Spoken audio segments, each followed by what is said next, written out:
আসসালামু আলাইকুম। আশা করি সকলে ভালো আছেন। আল্লাহর রহমতে আমিও ভালো আছি। আজকে আমি আপনাদের একটা যুদ্ধ দেখাবো। আসলে এটি কী যুদ্ধ বুঝতে পারছেন, এটি কিন্তু মোরগ যুদ্ধ না। এটা হচ্ছে জীবন যুদ্ধে বেঁচে থাকার লড়াই। আসলে আহার নিয়ে যুদ্ধ। দেখুন কি হয় শেষ পর্যন্ত। কয়েকটি হাঁসের বাচ্চার মধ্যে যুদ্ধ চলছে ছোট একটি মাছ নিয়ে, অর্থাৎ পোনা মাছ নিয়ে। দেখুন আসলে এই বাচ্চাগুলো এখনও ভালো করে কোনো কিছু শিখে ওঠেনি। একদম ছোট বাচ্চা, 3-4 দিন 5 দিন বয়সের বাচ্চা। তার মা হাঁসটি কিন্তু রয়েছে, চতুর্দিকে ঘোরাফেরা করছে এবং সেই একটি পোনা মাছ নিয়ে কিন্তু এই ছোট্ট হাঁসের বাচ্চাগুলো খেলা করছে, অর্থাৎ সেই মাছের জন্য যুদ্ধ করছে। তো দেখুন এই যুদ্ধে কি হয় শেষ পর্যন্ত। একজনের মুখ থেকে একজন নিচ্ছে। এবার কিন্তু কালো হাঁসটি কিন্তু মুখে নিয়েছে।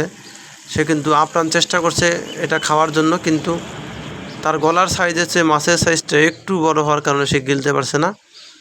তার পিছে কিন্তু আরও 2টি হাঁস, অর্থাৎ হাঁসের বাচ্চা কিন্তু লেগেই আছে। দেখেন এবার কিন্তু সাদা কালো, অর্থাৎ কালো এবং একটু হলুদ ভাব বাচ্চাটি কিন্তু মুখে নিয়েছে।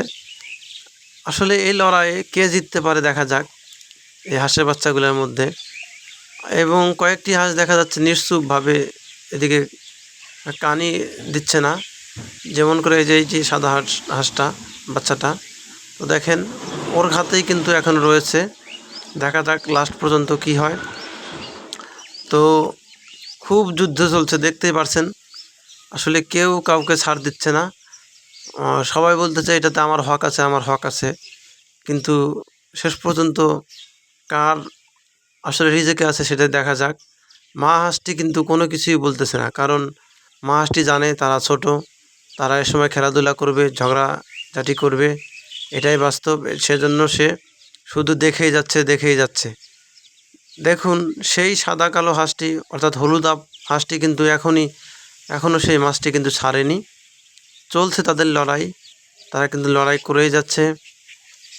তো দেখা যাক শেষ পর্যন্ত কার রিজিকে থাকে মাছটি। আসলে আমরাও কিন্তু প্রতিনিয়ত জীবন যুদ্ধে লড়াই করে যাই এই আহারের জন্য বা রিজিকের জন্য। আসলে দেখুন এবারে কিন্তু আবারও সেই কালো হাঁসটি কিন্তু ছিনিয়ে নিয়েছে মাছটি। এবারে কিন্তু খেয়েই ফেললো, দেখা যাক।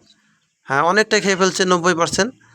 ও এই দিক দিয়ে আবার সম্ভবত গিলতে পারেনি, সে কারণে কিন্তু আবার বের করে দিয়েছে। আবারও তার পিছনে 4-5 জন ধাওয়া করতেছে। আসলে কত সুন্দর একটি খেলা।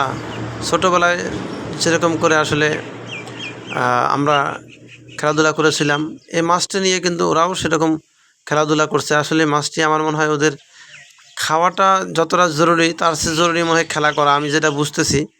কারণ ওদের কিন্তু সামনেই কিন্তু খাবার রয়েছে। তো সে খাবারটা ফেলেও কিন্তু ওরা সবাই কিন্তু সেই মাছটি নিয়ে যুদ্ধ করতেছে। দেখুন একটি মাছের দুপাশে 2 জন ধরেছে, সেখানে আবার আরও 2 জন এসে ঠোক দিচ্ছে। কি সুন্দর মজার একটা খেলা, যুদ্ধ। তো আপনারা দেখতেই পারছেন কত সুন্দরই না দৃশ্য।